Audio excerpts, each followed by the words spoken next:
Sungai Ciujung yang mengalir dari Lebak menuju laut di utara Banten. Ia melewati sawah, tambak, perkampungan, dan desa-desa yang menggantungkan hidup dari aliran airnya. Dulu, air sungai ini jernih, digunakan untuk mandi, untuk bertani, dan menjadi tempat anak-anak bermain setiap sore. Tapi sekarang, warnanya berubah menjadi hitam, baunya menyengat, dan tak lagi menenangkan. Di hilir, tempat seperti desa Tengkorak hanya bisa melihat perubahan itu datang, tanpa tahu pasti kapan itu berakhir.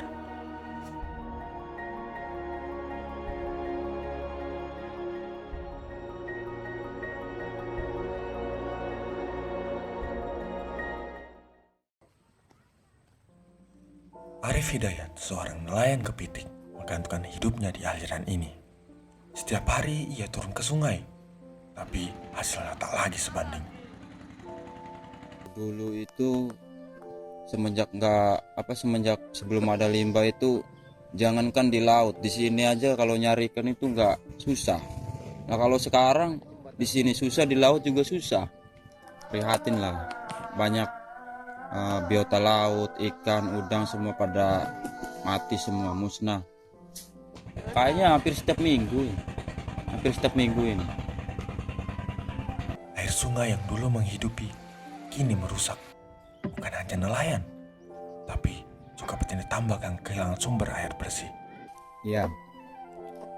Dampaknya memang bukan cuma nelayan aja, semua juga kena dampaknya, sebagai petani, sebagai nelayan tambak, sebagai petani tambak, semua kena juga itu dampak dari limbah ini. Di sepanjang bantaran sungai Ciujung, anak-anak masih tumbuh besar dengan sungai di depan mata. Tapi, tak semua tawa bisa lepas seperti dulu.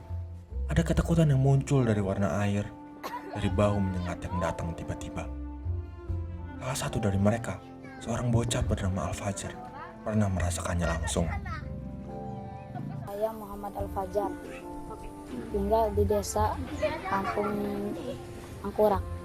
Gatal pas saya pulang itu, serasa badan itu dipenuhi semut. Sejak itu, ibunya mulai sering memperingatkan, jika bau menyengat tercium, ia dilarang mandi, apalagi bermain.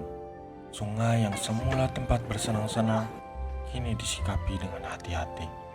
Kata ibu saya, kalau lagi limbah nggak boleh mandi di sungai, takutnya kotor dan juga gatel. Dari sudut pandang yang lebih luas, mahasiswa melihat ini bukan semata soal limbah, tapi soal regulasi yang dibungkam. Industri bisa membuang limbah sembarangan karena mereka tahu tak ada yang berani menindak. Saya Dea Putri sebagai mahasiswa fisika. Ini menurut saya ini bukan cuma soal siapa yang buang limbah ke sungai ya, tapi ini soal sistem yang dibiarin terus. Terus regulasi itu ada, tapi cuma jadi tulisan di atas kertas doang. Limbah dari pabrik-pabrik di Serang mengalir hingga ke hilir. Ia melewati ladang, tambak, dapur, dan tubuh anak-anak. Angkurak hanyalah satu dari banyak desa yang terpapar. Tapi, jika dibiarkan terus, satu sungai bisa membawa satu generasi pada kerusakan. Mereka yang paling terdampak tak minta belas kasihan. Mereka hanya ingin sungai yang bisa digunakan kembali.